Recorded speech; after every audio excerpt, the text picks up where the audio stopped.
Avvalambor assalomu alaykum hammaga. Bizni kuzatib turgan YouTube tomoshabinlari va obunachilar.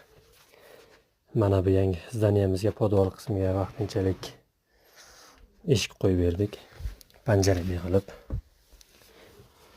Ko'rishingiz mumkin, mana profillarimiz 2x4 va 2x2 profildan bo'lgan eshigimiz. Sharnilari 20lik yaxshi qalin mustahkamidan bo'lgan. Devorga armaturalarimizni qoqib, kelgusidagi shuvoq ishlarida xalaqit bermaslik uchun beton liniyasiga olib berganmiz. Darvozalarimiz ochilib yopilishlari bemalol erkin. Hammasini chiroyli qilib, mana armaturalarni yaxshilab ikki tomonlama qoqib o'rnatib berdik. Sizlarga ham shunday xizmatlar kerak bo'lsa, bemalol